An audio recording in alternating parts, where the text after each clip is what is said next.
journalist Frankie Edozian is joining us via Skype from Ghana. Frankie, hey, good to see you. How are you? Good morning, Debbie. How are you? Doing just great. I know you're keeping busy. A lot of news for you to tell us about here. Let's start with President Obama's trip to Africa. We've discussed this a little bit with our Rise News anchor, Charles Aniagolu, but of course the president has made some very definitive statements about his beliefs about rights for same-sex marriage and same-sex partners, which puts him in a bit of a precarious position in Africa on this trip. Yes, Senegal, one of the countries where he is right now, actually, it is on the books that gay and lesbian people are considered criminals. So what he said just this morning was that the court decision allowing same-sex marriage in the United States was a proud day for equal rights and a victory for democracy. He then went on to say that African governments treat all their people equally under the law. So he is walking a very fine tightrope here by simply saying that culturally you may not accept this, but all of your citizens have to be held to the same standard under the law. And for people who are LGBT activists here in the continent, they're not looking for marriage rights. They just don't want to be locked up or go to jail. And the American embassies in this area have been quietly talking to gay rights activists, trying to see how they can support them and help them without actually saying anything formal that will put a distance between the governments here. But President Obama's remarks today were pointed, they were really strong, and they were straight to the point. And his host basically said to him, Senegal is a very tolerant place, but we're not ready yet to decriminalize homosexuality.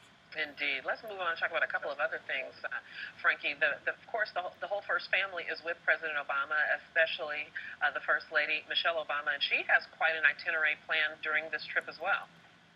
Yes, so she has a very high profile and very separate itinerary from the stuff that she will be doing with her husband. One of the things that has been very important to her over the last few years is girls and education of girls. So after they visit Gorée Island this afternoon, she will, before they leave Senegal, go and visit a girls' school.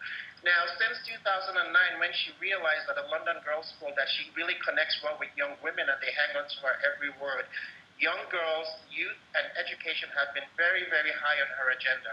On this trip, she will not only be talking to young girls, but she'll be talking to young people about employment and empowerment and things like that.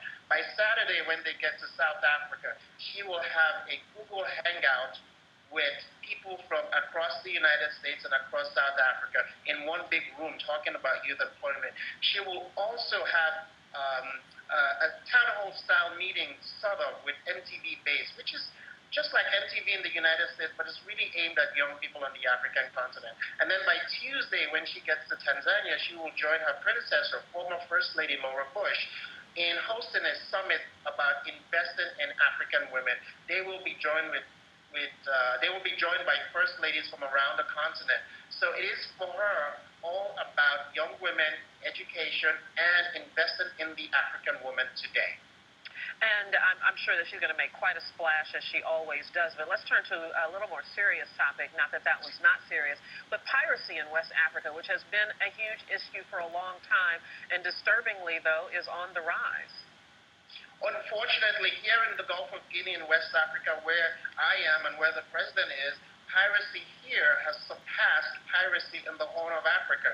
We all know that for years, Somali pirates really wreaked havoc on economies and ships and maritime industries around the world. But now, because of the international naval forces that have been on the Horn of Africa coast and the Gulf of Aden, that number has dropped down. Debbie, if you can believe this, last year here in the West Africa, there were 960 sailors who were attacked by pirates. Compare that to 851 off the Somali coast. So what West African leaders here are doing, they met in Yaoundé, the capital of Cameroon, just 2 days ago, and they're asking the international community to send some of those naval troops here. The West African countries can't seem to do it on their own.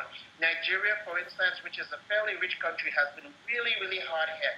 And over here in West Africa, when the pirates attack a ship, they don't just take the ships like they do in Somalia and go for ransom. They are prone to extreme violence and stealing fuel and cargo and lots of possessions. So it is a really tough time here with piracy. Yeah, that is unfortunate. Now, on a much, much lighter note, there is a cocktail in Ghana that can maybe eat your throat out? Yes. It's called